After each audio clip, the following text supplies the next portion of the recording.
The story begins with a simple village farmer named Wilfred James, who deeply loves his farmland. He owned around 40 bighas of fertile land where he grew corn.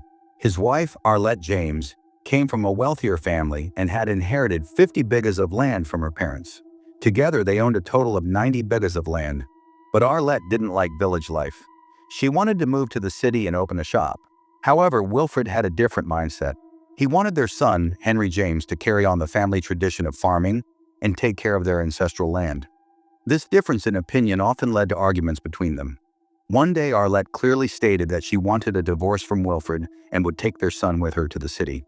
Wilfred couldn't bear this. His son meant the world to him. He couldn't afford to lose him at any cost. Although he didn't show it outwardly, he was shattered inside. Henry also preferred village life and didn't want to go to the city with his mother. One day when Arlette returned from the city, her confidence made Wilfred suspect that she had met with a lawyer. Now a fear began to haunt him. Maybe his son would be taken away from him. Around this time, Wilfred noticed that Henry had fallen in love with the girl next door, Shannon. Wilfred saw an opportunity and used it as a weapon. He told Henry that if his mother won the court case, he would have to move to the city and forget Shannon forever. Henry panicked. After tasting the sweetness of first love, he didn't want to let Shannon go. He asked his father what he could do. Wilfred didn't say anything directly. He just said, "If your mother is out of the way, there won't be any problem." Henry understood exactly what his father was trying to say. That night, when Arlette asked Henry to break up with Shannon and slapped him, his spirit was crushed. That very night, he joined his father in the plan. Wilfred told Arlette that he had now agreed and was ready to move to the city with the family. Arlette was overjoyed. She thought everything was finally going to be all right. That night, she drank a lot out of happiness and went to sleep. Wilfred called Henry and laid out the next part of the plan. Henry hesitated for a moment, but under his father's influence, he agreed. Both of them took their tools and walked toward Arlette's room.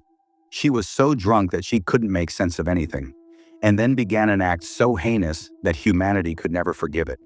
At first, Arlette resisted fiercely, but the moment Wilfred struck the first blow, everything went silent. That day became the darkest day in the lives of Wilfred and his son. Together, they killed a mother and a wife. They threw Arlette's body into the dry well behind the house so no one would suspect anything. Wilfred packed some of her belongings and made it look like she had left the house in anger. But when he opened the lid of the well, he saw a large number of rats crawling near the corpse. Henry wanted his mother's soul to be at peace and asked to cover the well. But Wilfred refused. He wanted to completely cover it all. Then they brought a cow over the well. Wilfred pushed her, and the cow fell into the well.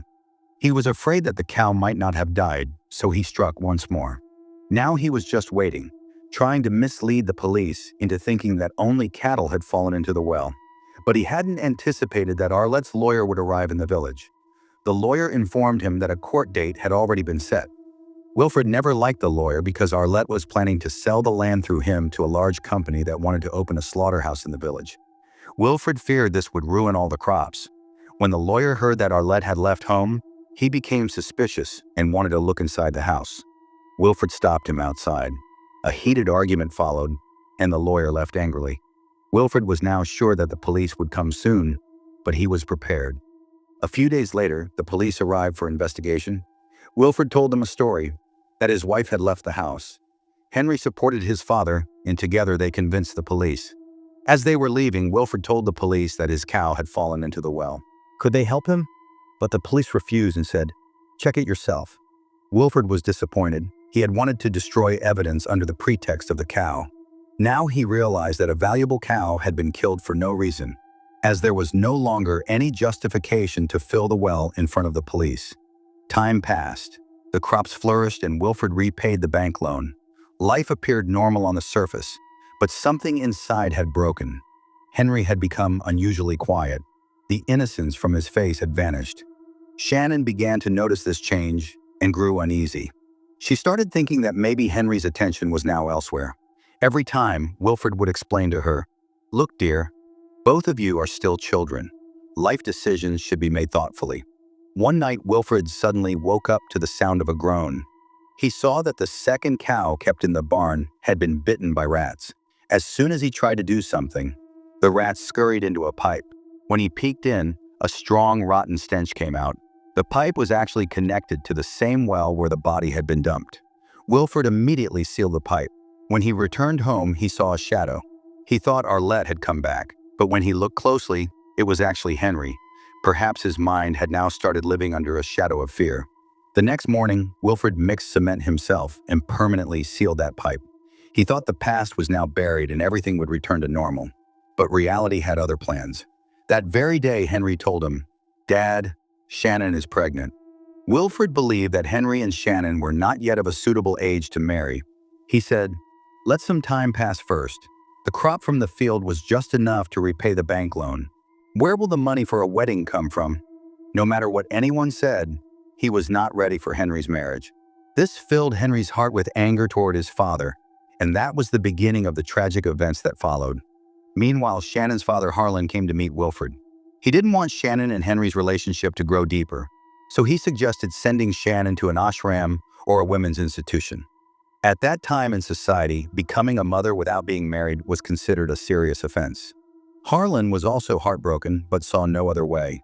The admission to that institution would cost around $20,000. Initially, he came to ask Harlandon for half the amount, but after seeing his financial condition, he asked for only $5,000. But Wilfred refused to give the money. He said that all the money had been used to pay off debts after selling the farm. Now his pockets were completely empty. The truth was that he still had land and resources. If he wanted, he could have arranged the money. But deep down, he was envious of Harlan, a respected man in society, someone even his wife respected. Quite the opposite of Wilfred's own situation. Seeing Wilfred's indifference, Harlan left in anger. Witnessing all this broke Henry's heart. He felt as if his father would never understand his happiness. A heated argument broke out between the two. In anger, Henry said, "If you don't accept our marriage, I'll run away with Shannon." Wilfred didn't take this seriously. In those times, nothing could be done without money, or so he believed, and that thought kept him at ease. Despite refusing the marriage, he made another plan. He went to the bank to take out a loan to send Shannon to an institution. But the bank manager said, "If you already own so much land, why not take a bigger loan and improve your home instead?" Wilfred found the idea reasonable. He began to think that maybe he should let Henry marry, with a grand ceremony. Still, he decided to first talk to Henry. But as soon as he came out of the bank, he saw that his Jeep was missing. Nearby, there was a letter. Henry had left town with Shannon. The letter read, "If you try to find us, I'll tell everyone the truth about Mom's death." Reading that shattered Wilfred. It was too late for regrets now. Gradually, he found himself alone. A few days later, he thought about committing suicide, but couldn't gather the courage for fear of going to jail. One day, the police came to his house. They informed him that a robber had been caught in another city, who had been committing crimes using Wilfred's car. Since the faces were covered well, no one could identify him. But based on the build and physique, the police suspected that it might be Henry. Wilfred flatly denied it. "My son could never do such a thing." After that, Wilfred drowned himself in alcohol. Every day he prayed to God for his son to return just once. He was so broken by loneliness and guilt that he began to see the shadow of his deceased wife everywhere. He would often scream inside the house, tremble with fear, and spend many sleepless nights. One day he borrowed some money to buy groceries and essentials for the winter. When he returned home, he thought of safely storing the little money he had left. Perhaps it could be used for Henry's wedding if he ever returned. But just as he reached into a bag kept in the house, a rat bit his finger. Wilfred took the rat bite lightly, simply bandaged it, and left it at that. However, in just a few days, the wound worsened and became infected. He was forced to go to the hospital. At that time, winter was at its peak. It was snowing heavily, and his Jeep hadn't started in days.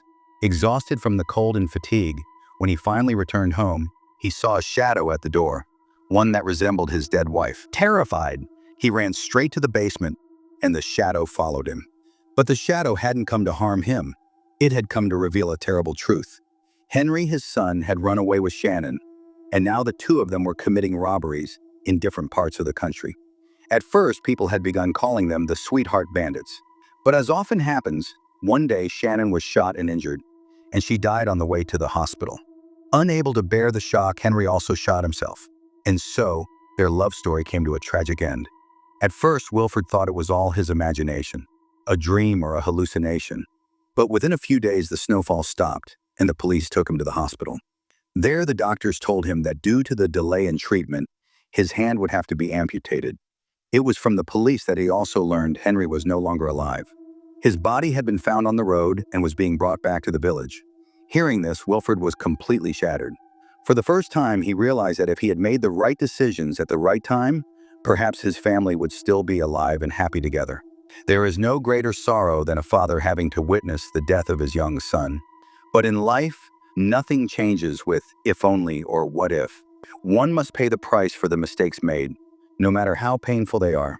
At the end of the story, Wilfred sold his farm and all his land. Really human age is confident self is man, with a cover of long is called Rome.